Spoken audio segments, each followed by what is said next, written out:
पिछली क्लास में हमने देखा था नए सिरे से जन्म लेना क्या है। हमने यूहन्ना 3:3 पढ़ा था, जहां प्रभु यीशु मसीह कहते हैं कि मैं तुमसे सच सच कहता हूं, जब तक एक व्यक्ति नए सिरे से ना जन्मे परमेश्वर का राज्य देख नहीं सकता।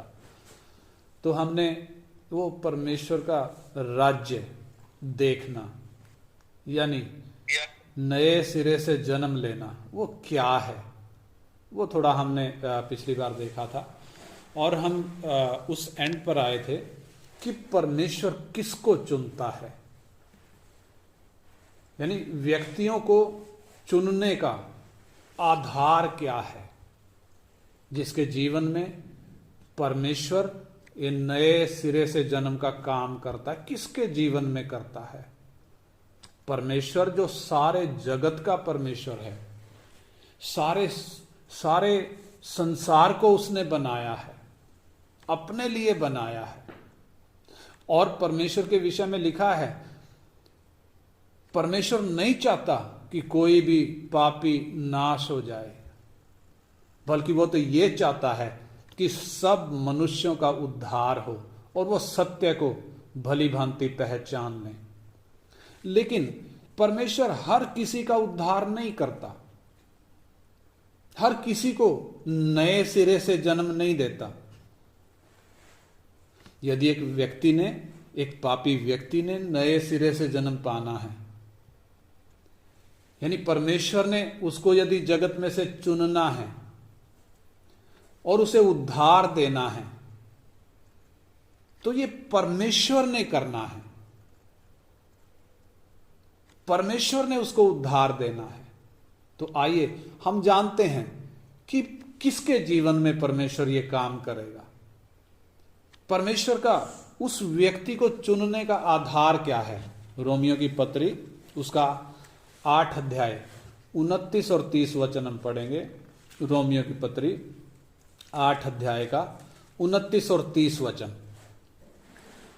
क्योंकि जिन्हें उसने पहले से जान लिया है, उन्हें पहले से ठहराया भी है कि उसके पुत्र के स्वरूप में हो, ताकि वह बहुत भाइयों में पहलोठा ठहरे। फिर जिन्हें उसने पहले से ठहराया, उन्हें बुलाया भी, और जिन्हें बुलाया उन्हें धर्मी भी ठहराया है, और जिन्हें धर्मी ठहराया उन्हें महिमा भी दी है। हाँ, इधर हमने पढ़ा क्योंकि जिन्हें उसने पहले से जान लिया, उन्हें पहले से ठहराया भी है। परमेश्वर का ये काम, परमेश्वर उन्हीं लोगों के जीवन में करता है जिनको उसने पहले से जान लिया है। सवाल उठता है, पहले से कब से? यानी जगत की उत्पत्ति के पहले से, जब हम बनाए भी नहीं गए थे। सर्वज्ञानी परमेश्वर ने संसार को बनाने से पहले अपने भविष्य ज्ञान में हर एक व्यक्ति को देख लिया था। उसने देख भी लिया था और हर एक को जान भी लिया था। परमेश्वर को पहले से मालूम था कि जब इस व्यक्ति के पास सुसमाचार पहुंचेगा, जब इसके पास सच्चाई पहुंचेगी, तो इसका रिएक्शन क्या होगा।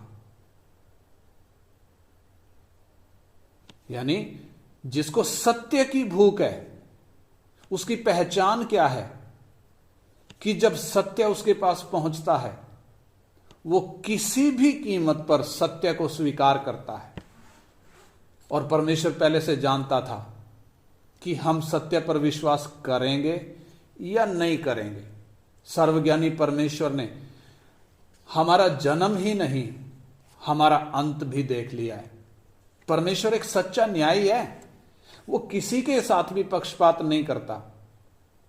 बल्कि परमेश्वर का वचन कहता है कि परमेश्वर भले और बुरे दोनों पर अपना सूर्य उदय करता है और धर्मी और अधर्मी दोनों पर में बरसाता है। यानी किसी के साथ पक्षपात नहीं करता। और परमेश्वर का उद्धार सब मनुष्यों के लिए है, सब मनुष्यों के लिए। तीतुस 2:11 में लिखा है, क्योंकि परमेश्वर का अनुग्रह प्रकट है जो सब मनुष्यों के उद्धार का कारण है। और यीशु मसीह वो सारे जगत के पापों का प्रायश्चित है, सारे जगत के पापों का। जब परमेश्वर किसी का पक्षपात नहीं करता, इधर हमने ये बात देखी, जब परमेश्वर किसी का पक्षपात नहीं करता और जब उसने यीशु मसीह के द्वारा सारे जगत के पापों का प्रायश्चित कर लिया है, तो सवाल उठ सकता है कि परमेश्वर सबको उद्धार क्यों नहीं देता? परमेश्वर सबको चुनता क्यों नहीं है? केवल कुछ लोगों को ही क्यों चुनता है? तो किसी व्यक्ति को चुनने के पीछे का सिद्धांत क्या है? परमेश्वर ने सब मनुष्यों को बनाया है और परमेश्वर सबका स्वामी है, सबका सृष्टिकर्ता है। और परमेश्वर के विषय में लिखा है कि वो अपनी इच्छा के मत के अनुसार सब कुछ करता है, यानी जो उसको अच्छा लगता है वो वही करता है, चाहे सामने वाले को अच्छा लगे या ना लगे। जो परमेश्वर को अच्छा लगता है वो अपनी इच्छा के अनुसार सब कुछ करता है।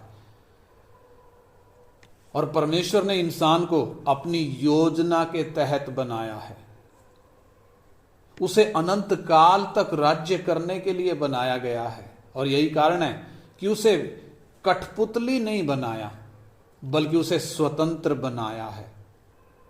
यानी मनुष्य की खासियत क्या है? परमेश्वर ने उसे स्वतंत्र इच्छा दी है, उसको चुनने की आजादी दी है। दो चीजों में से वो एक को चुन सकता है। और परमेश्वर इंसान की इस आजाद मर्जी का सम्मान करता है, इसलिए वो किसी की इच्छा के विपरीत उसके जीवन में हस्तक्षेप नहीं करता। यह परमेश्वर का सिद्धांत है। इसलिए परमेश्वर ने जब आदम को बनाया, अदन की वाटिका में दो पेड़ हम देख सकते हैं, जीवन का पेड़ और भले बुरे के ज्ञान का पेड़। और ये पेड़ क्या दिखाते हैं? इंसान के सामने दो मार्ग थे, एक तो जीवन का मार्ग और दूसरा इंसान की अपनी इच्छा का मार्ग, जिसके विषय में परमेश्वर ने आज्ञा दी थी। उत्पत्ति 2 अध्याय उसका 16 और 17 वचन। उत्पत्ति 2 अध्याय उसका 16 और 17 वचन पढ़ेंगे। और यहोवा परमेश्वर ने आदम को यह आज्ञा दी, तू वाटिका के सब वृक्षों का फल बिना खटके खा सकता है, पर भले या बुरे के ज्ञान का जो वृक्ष है उसका फल तू कभी न खाना, क्योंकि जिस दिन तू उसका फल खाएगा उसी दिन अवश्य मर जाएगा। हाँ, मनुष्य के सामने ये दो पेड़, जीवन का पेड़ और भले बुरे के ज्ञान का, यानी ये दो मार्ग थे, लेकिन फैसला मनुष्य ने खुद करना था। यानी उन दोनों मार्गों में से उसे जीवन का मार्ग चुनना था। भले बुरे के ज्ञान के विषय में परमेश्वर की स्पष्ट आज्ञा, तू अगर ये खाएगा, तू अगर ये चुनेगा तो अवश्य मर जाएगा उसी दिन। यानी परमेश्वर नहीं चाहता इंसान अपनी मर्जी के मार्ग पर चले। परमेश्वर नहीं चाहता इंसान मृत्यु के मार्ग को अपनाए, बल्कि परमेश्वर स्पष्ट रीति से चाहता है इंसान जीवन का मार्ग चुने। इस्राएल को भी परमेश्वर ने ऐसे ही दो रास्ते बताए थे। पढ़ेंगे व्यवस्था विवरण 30 अध्याय उसका 15 से 20 तक। जल्दी से, व्यवस्था विवरण 30 अध्याय 15 से 20 वचन। सुन, आज मैंने तुझको जीवन और मरण, हानि और लाभ दिखाया है, क्योंकि मैं आज तुझे आज्ञा देता हूँ कि अपने परमेश्वर यहोवा से प्रेम करना और उसके मार्गों पर चलना और उसकी आज्ञाओं, विधियों और नियमों को मानना, जिससे तू जीवित रहे और बढ़ता जाए, और तेरा परमेश्वर यहोवा उस देश में जिसका अधिकारी होने को तू जा रहा है तुझे आशीष दे। परंतु यदि तेरा मन भटक जाए और तू ना सुने और भटक कर पराये देवताओं को दंडवत करे और उनकी उपासना करने लगे, तो मैं तुम्हें आज यह चितौनी दिए देता हूँ कि तुम निसंदेह नष्ट हो जाओगे, और जिस देश का अधिकारी होने के लिए तू यरदन पार जा रहा है, उस देश में तुम बहुत दिनों के लिए रहने न पाओगे। मैं आज आकाश और पृथ्वी दोनों को तुम्हारे सामने इस बात की साक्षी बनाता हूँ कि मैंने जीवन और मरण, आशीष और श्राप को तुम्हारे आगे रखा है। इसलिए तू जीवन ही को अपना ले। इसलिए तू क्या अपना ले? जीवन ही को अपना ले, कि तू और तेरा वंश दोनों जीवित रहे। हाँ, तू और तेरा वंश दोनों जीवित रहें। कब रहेंगे? यदि तू जीवन को अपनाता है। परमेश्वर ने जीवन और मरण, जीवन और मृत्यु दोनों इस्राएलियों के सामने रखे। और आगे, इसलिए अपने परमेश्वर यहोवा से प्रेम करो और उसकी बात मानो और उससे लिपटे रहो, क्योंकि तेरा जीवन और दीर्घ जीवन यही है। और ऐसा करने से जिस देश को यहोवा ने अब्राहम, इसहाक और याकूब तेरे पूर्वजों को देने की शपथ खाई थी, उस देश में तू बसा रहेगा। हाँ, कितना स्पष्ट है। परमेश्वर ने दो रास्ते इस्राएलियों के सामने भी रखे। जैसे आदम के सामने थे, वैसे इस्राएलियों के सामने भी जीवन और मृत्यु दोनों रास्ते। और परमेश्वर इस्राएल को स्पष्ट आज्ञा दे रहा है, स्पष्ट आज्ञा और चेतावनी दे रहा है कि उनमें से वो जीवन के मार्ग को अपनाए। हमने उसका 19 में पढ़ा, इसलिए तू जीवन ही को अपना ले। इस्राएल के इस चुनाव का, जो इस्राएल ने चुनाव किया, उसी के आधार पर परमेश्वर का हम आगे का व्यवहार इस्राएल के साथ देख सकते हैं। और ऐसे ही यीशु मसीह भी हमारे सामने दो मार्गों की बात कर रहे हैं। मत्ती 7 अध्याय, उसका 13 और 14 वचन हम जल्दी से पढ़ेंगे। मत्ती 7 का 13 और 14 वचन। सकेत फाटक से प्रवेश करो। सकेत फाटक से प्रवेश करो, क्योंकि चौड़ा है वह फाटक। क्योंकि चौड़ा है वो फाटक, और सरल है वो मार्ग। और सरल है वो मार्ग जो विनाश को पहुंचाता जो है। कहां पहुंचाता है? विनाश को पहुंचाता है। कौन सा? चौड़ा मार्ग। और बहुत से हैं जो उससे प्रवेश करते हैं। किससे? चौड़े मार्ग से। चौड़ा फाटक, सरल मार्ग जो विनाश को पहुंचाता है, और ज्यादा भीड़ इसी मार्ग में है। और आगे, क्योंकि सकेत है वो फाटक और कठिन है वो मार्ग जो जीवन को पहुंचाता है। जो कहां पहुंचाता है? जीवन को पहुंचाता है। और थोड़े हैं जो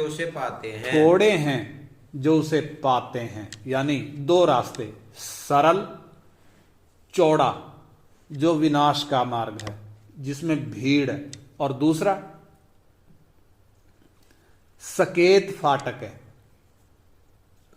और कठिन मार्ग है, लेकिन जीवन का मार्ग वही है। और थोड़े ही हैं जो उसमें हैं, भीड़ नहीं है। इसलिए यीशु मसीह ने, वो 13 में हमने पढ़ा, प्रभु कहता है सकेत फाटक से प्रवेश करो। सकेत फाटक, यानी प्रभु स्पष्ट बोल रहा है कौन से मार्ग में चलना है। सकेत फाटक से प्रवेश करके कठिन मार्ग में, क्योंकि जीवन का मार्ग वो है। इन तीनों घटनाओं में आदम को परमेश्वर ने जो दो रास्ते दिए, इस्राएल को परमेश्वर ने जो दो रास्ते दिए, और यीशु मसीह भी जो दो रास्तों की बात कर रहे हैं, इन तीनों ही मामलों में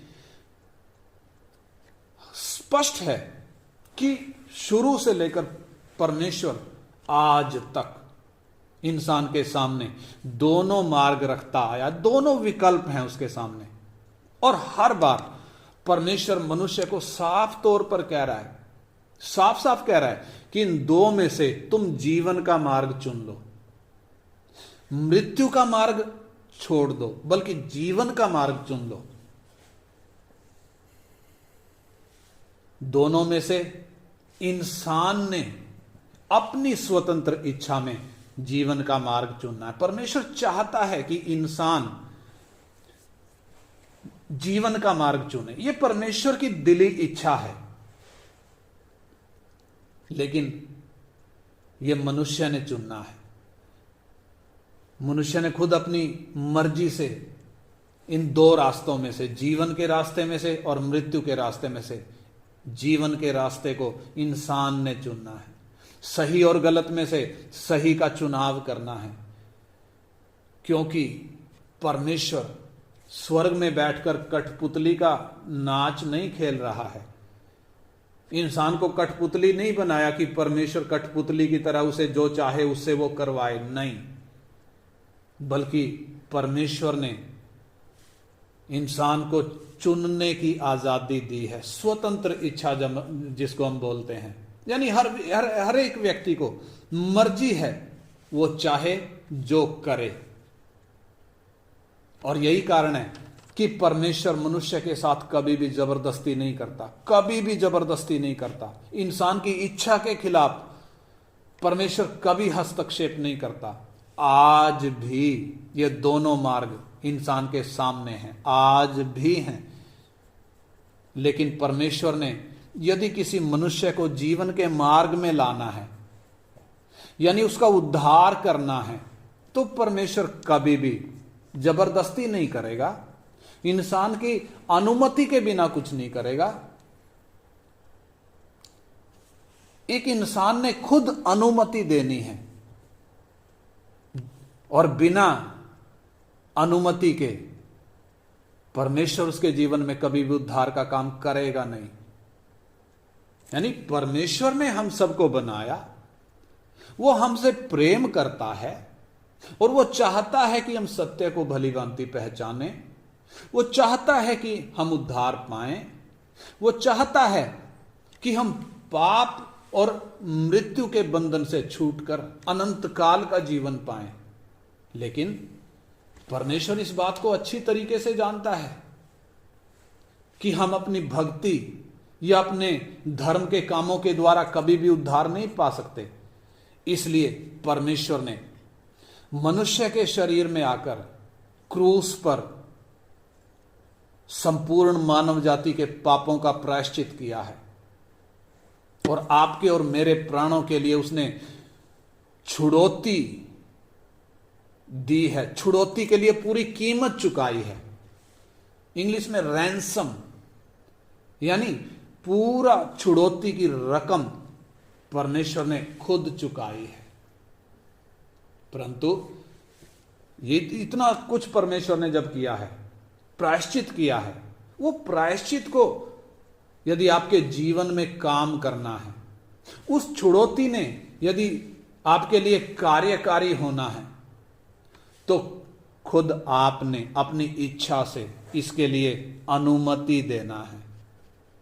इसलिए प्रभु यीशु मसीह कहते हैं, पढ़ेंगे हम प्रकाशित वाक्य, प्रभु यीशु मसीह क्या कह रहे हैं, प्रकाशित वाक्य 3 अध्याय का 20 वचन, प्रकाशित वाक्य 3 का 20।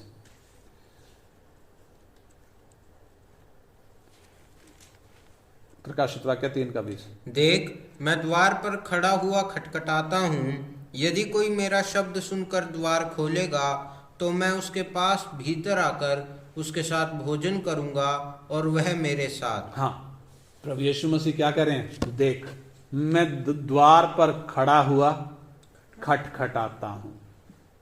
यदि कोई मेरा शब्द सुनकर द्वार खोलेगा, तो मैं उसके पास भीतर आकर उसके साथ भोजन करूंगा और वो मेरे साथ भोजन करेगा। भोजन करने का मतलब संगति।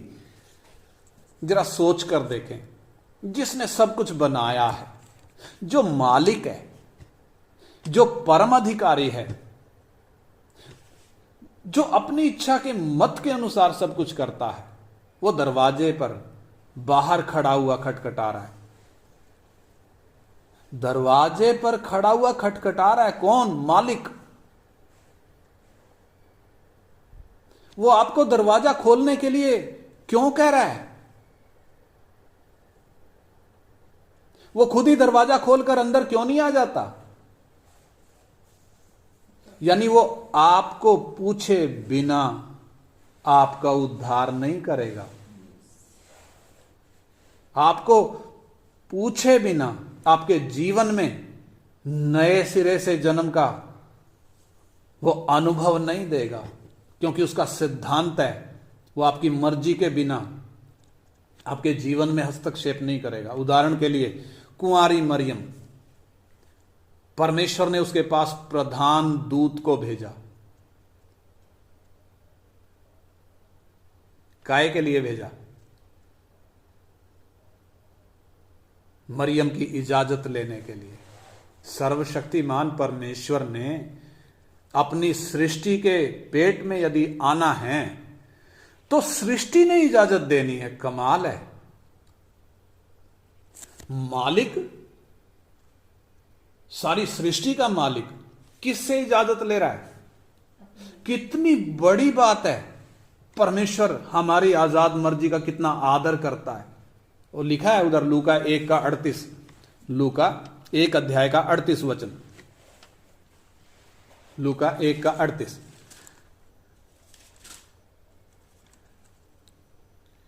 मरियम ने कहा, देख मैं प्रभु की दासी हूँ, मुझे तेरे वचन के अनुसार हो।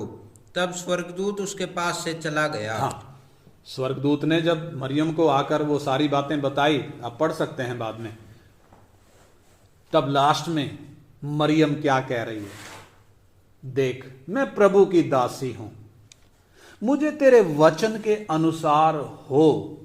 जब मरियम ने ऐसा कहा तब प्रधान दूत ये इजाजत लेकर गया है।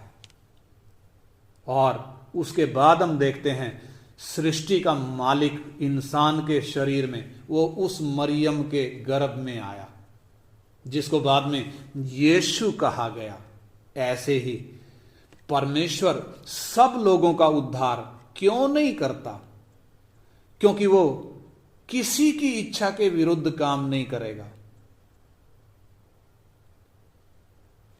क्योंकि क्रूस का प्रचार नाश होने वालों के लिए मूर्खता है, इसलिए वो केवल उन्हीं का उद्धार करेगा जो खुद अपने मन का दरवाजा खोलेंगे,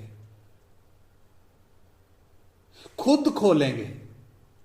परमेश्वर खोलकर आ सकता है, उसको अधिकार है, लेकिन वो अंदर बैठे हुए हम मनुष्यों का आदर करता है, हमारी इच्छा के खिलाफ नहीं जाता।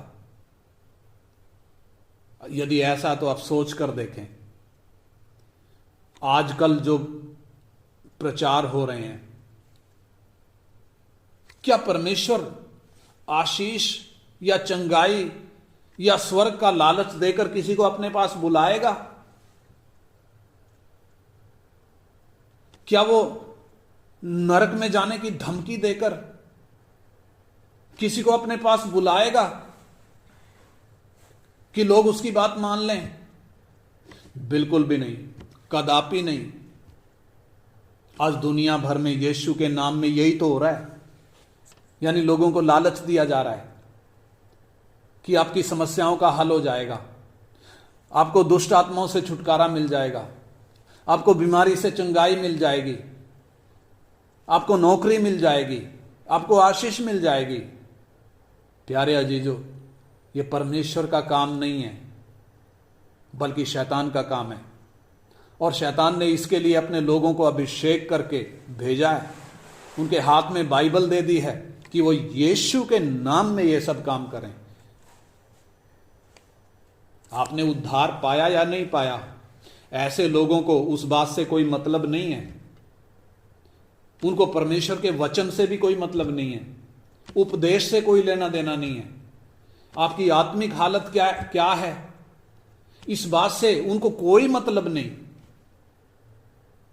लेकिन उनको मतलब किस बात से है? आपकी जेब में पैसे कितने हैं।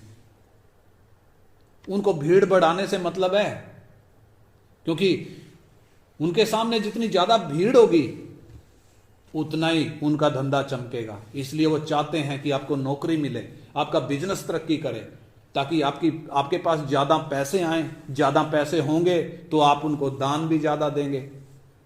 इसलिए वो अपना बैंक अकाउंट भी शेयर करते हैं वो सबको दिखाते हैं कि सेवकाई के लिए दान करो। क्या परमेश्वर जो दरवाजे पर खड़ा हुआ खटखटा रहा है, क्या वो ऐसे घृणित काम करेगा? कदापि नहीं, बिल्कुल भी नहीं। बल्कि उसने तो हर एक को आजाद मर्जी दी है। आजाद मर्जी हर एक को दी है। गरीब के पास भी वो आजाद मर्जी है, गरीब के पास भी, एक अनपढ़ के पास भी वो आजाद मर्जी है। और उस आजाद मर्जी के बिना परमेश्वर काम नहीं करेगा।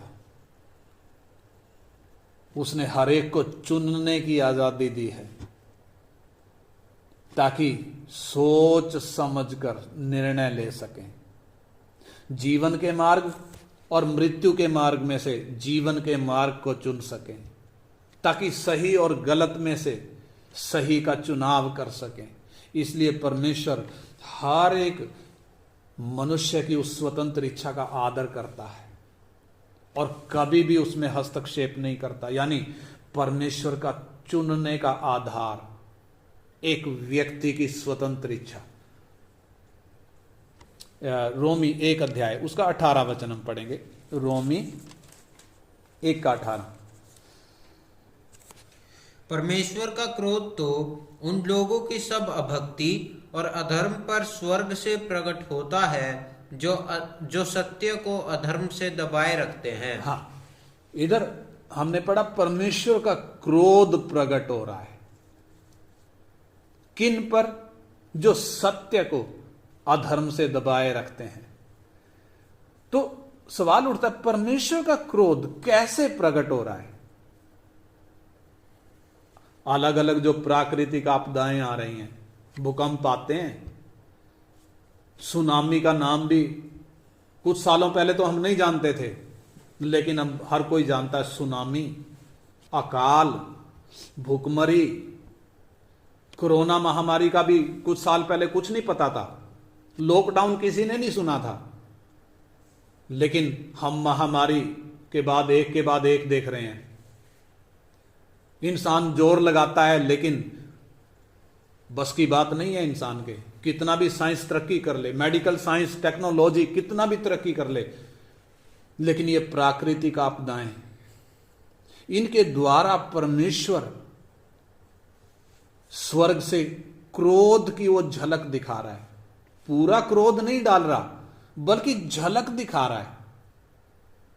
क्योंकि परमेश्वर ने एक दिन ठहराया है जब वो मानव जाति पर अपना क्रोध भड़काएगा, जब न्याय करेगा, जब परमेश्वर का धर्मी न्याय, सच्चा न्याय प्रकट होगा परमेश्वर के उस दिन में। तब परमेश्वर का पूरा क्रोध गिरेगा। अगर ऐसा होगा तो कौन सहेगा, कौन खड़ा रह सकेगा? सवाल उठता है, परमेश्वर ये क्रोध क्यों कर रहा है? जबकि पाप तो पहले आदम ने किया, तो अब संपूर्ण मानव जाति पर क्रोध क्यों? इसमें लोगों का क्या दोष? अच्छी तरह से हम समझें, परमेश्वर अन्यायी नहीं है। क्योंकि मनुष्य जब मानने को तैयार नहीं है, मनुष्य जब अपनी अभक्ति, अपने अधर्म को छोड़ने को तैयार नहीं है, बल्कि वो अपनी अभक्ति को क्या कह रहा है? भक्ति कह रहा है। अपने अधर्म के कामों को क्या कह रहा है? धर्म के काम कह रहा है। जब इंसान मानने को तैयार नहीं है, तब परमेश्वर का क्रोध भड़कता है। क्यों? क्योंकि दो बातें हैं। अंदर विवेक है, इंसान के अंदर विवेक है, हर एक व्यक्ति के अंदर है। गरीब के अंदर भी है, अनपढ़ के अंदर भी है, जिसे अंतरात्मा की आवाज कहते हैं, जमीर कहते हैं। बेशक इंसान ने कभी सुसमाचार नहीं सुना, बेशक आपके पास बाइबल नहीं है, तो भी विवेक तो है। और यह विवेक हर एक व्यक्ति से बात करता है, लेकिन मनुष्य अपने इस विवेक की आवाज को दबाकर अलग अलग तरीके से भक्ति कर रहा है। क्यों? अलग अलग गुरुओं के पास जा रहा है। क्यों? आज इसके पीछे है, कल उसके पीछे। कारण क्योंकि एक से उसे संतुष्टि नहीं है, एक से तसल्ली नहीं मिल रही, क्योंकि उसका विवेक कहता है नहीं, इससे काम नहीं, ये नहीं, ये नहीं, ये नहीं, इसलिए आज इसके पास, कल उसके पास।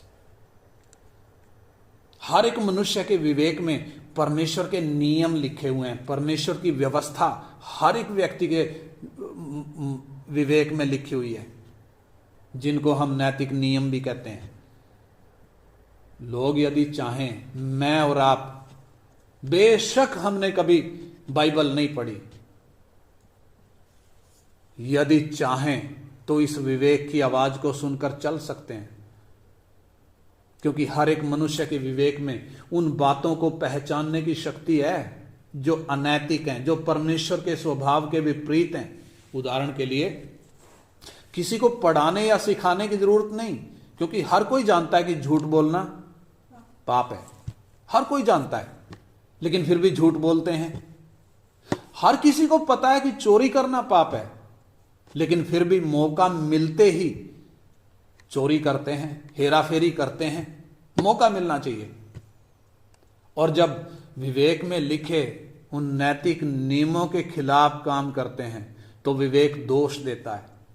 इसलिए चढ़ावा चढ़ाकर या पुण्य कर्मों के द्वारा इंसान अपने विवेक की आवाज को दबाने की कोशिश करता है।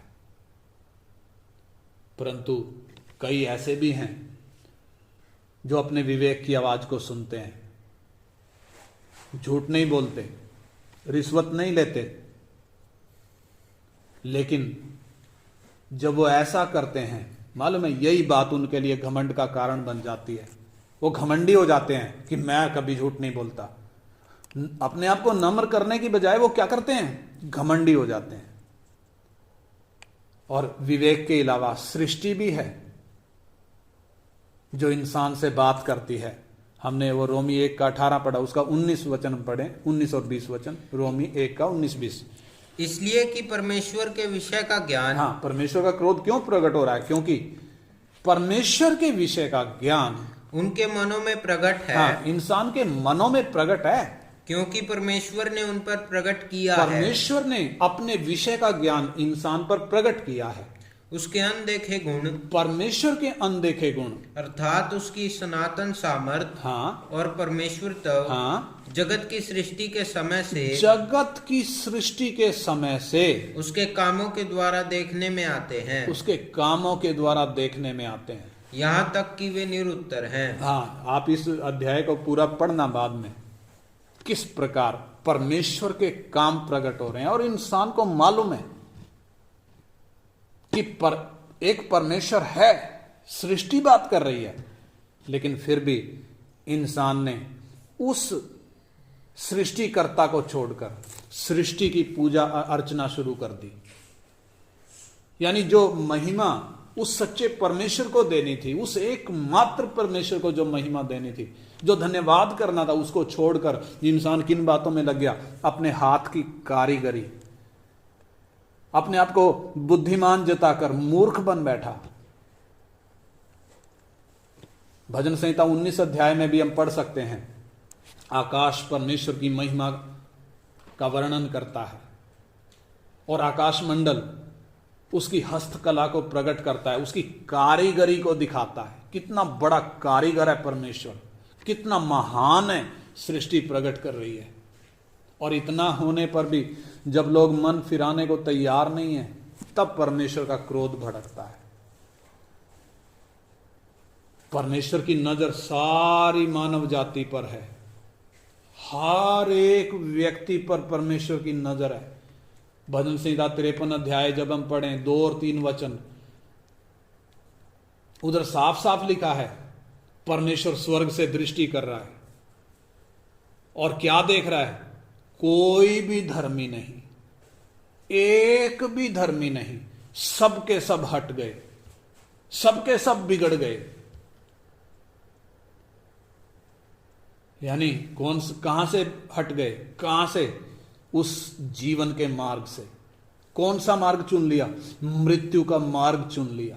सब के सब हट गए।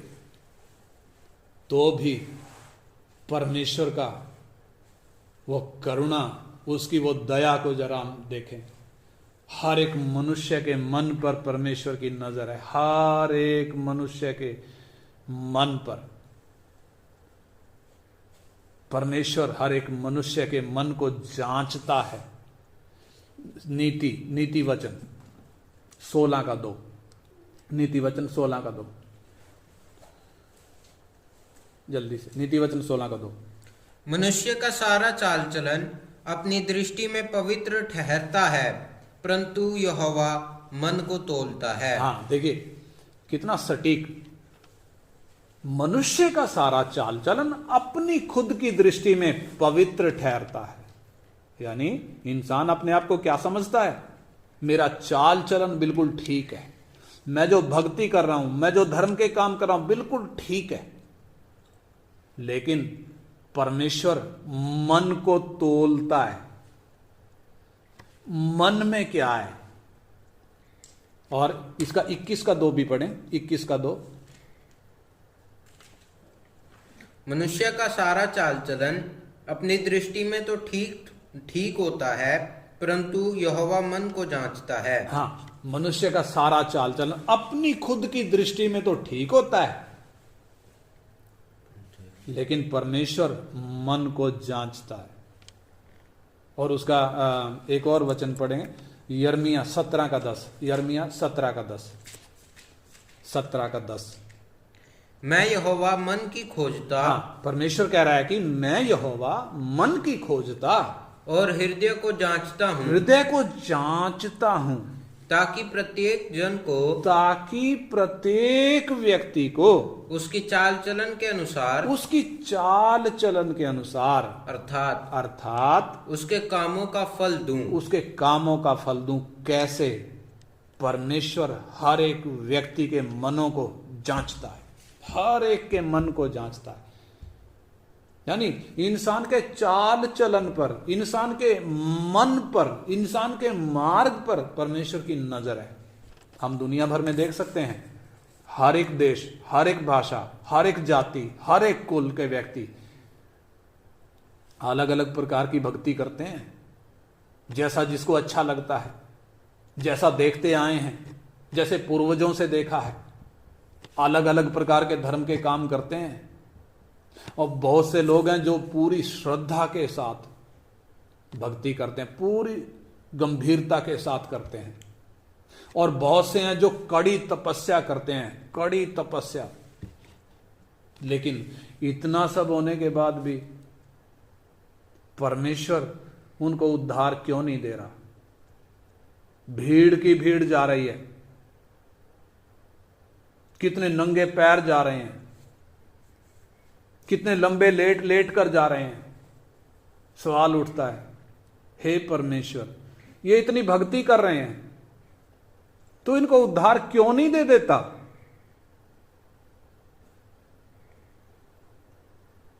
क्यों नहीं देता? इसके पीछे का कारण क्या है? जब कोई व्यक्ति अपनी ही धार्मिकता और अपनी ही भक्ति के कामों से संतुष्ट है और उसी को सच समझता है, जबकि परमेश्वर की सच्चाई, हमने पीछे पढ़ा, परमेश्वर की सच्चाई जगत के बनाने से लेकर उसके कामों के द्वारा प्रकट हो रही है। लोगों के मनों में परमेश्वर की सच्चाई प्रकट है। उसको जानने के बाद भी जब एक व्यक्ति परमेश्वर की ओर नहीं फिरता, जब एक व्यक्ति अपने पाप से मन नहीं फिराता, अपने सच्चे मन से परमेश्वर को जब नहीं ढूंढता, तो ऐसी दशा में वो कितनी भी भक्ति करे, चाहे नंगे पैर भक्ति करे, चाहे नंगे शरीर भक्ति करे, चाहे कितने भी धर्म के काम करे, कितने भी चाहे पुण्य कर्म कमाए, ऐसी दशा में परमेश्वर कभी भी उनके जीवन में हाथ नहीं डालेगा, कभी भी नहीं डालेगा। क्योंकि हमने पहले सीखा परमेश्वर का सिद्धांत क्या है। वो किसी की आजाद मर्जी में हस्तक्षेप नहीं करेगा, कभी भी जबरदस्ती नहीं करेगा। कभी भी अंधे की आंखें जबरदस्ती नहीं खोलेगा। यीशु के पास अंधे व्यक्ति आए, यीशु ने सीधे उनकी आंखें नहीं खोली। कब खोली?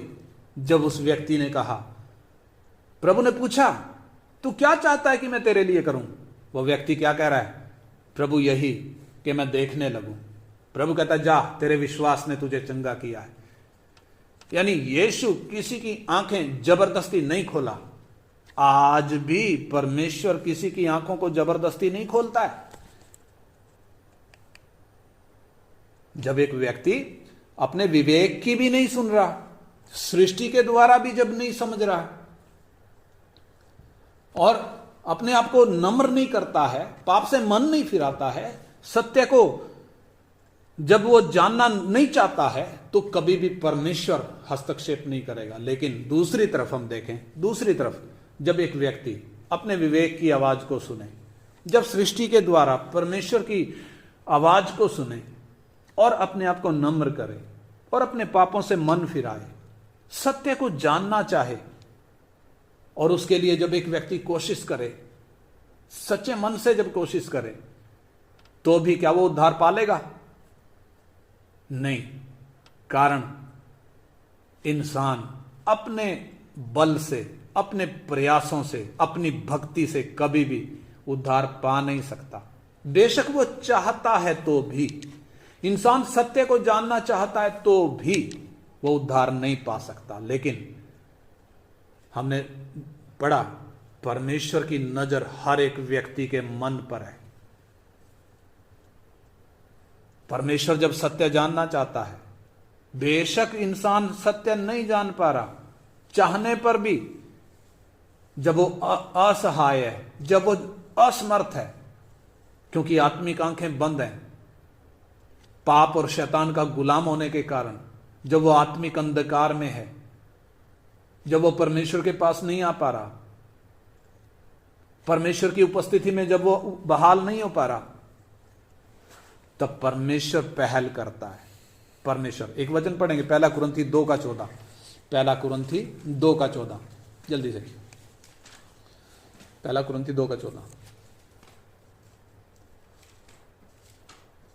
1 कुरिन्थी 2:14। इधर लिखा है, परंतु शारीरिक मनुष्य परमेश्वर के आत्मा की बातें ग्रहण नहीं करता, क्योंकि वे उसकी दृष्टि में मूर्खता की बातें हैं, और ना वो उन्हें जान सकता है, क्योंकि उनकी जांच आत्मिक रीति से होती है। यानी कौन व्यक्ति, 3 प्रकार के लोग होते हैं, एक तो नेचुरल, एक कार्नल और एक स्पिरिचुअल। 3 प्रकार के लोग हैं। तो इधर जो बात लिखी है, नेचुरल मैन, यानी प्राकृतिक मनुष्य के विषय में लिखा है, वो परमेश्वर की आत्मा की बातों को ग्रहण नहीं करता, क्योंकि परमेश्वर की आत्मा की बातें उसकी दृष्टि में कैसी हैं? मूर्खता की बातें हैं, मूर्खता की बातें। और लिखा है, ना वो उनको जान सकता है, क्योंकि उनकी जांच कैसे होती है? आत्मिक रीति से होती है। यानी जब एक व्यक्ति आत्मिक रूप से अंधा है, अगर वो कितना भी चाहे मैं सत्य को जानूं, तो भी जान नहीं सकता। कब तक? जब तक परमेश्वर अपने आप को उस पर प्रकट ना करे। यानी परमेश्वर जो आत्मा है,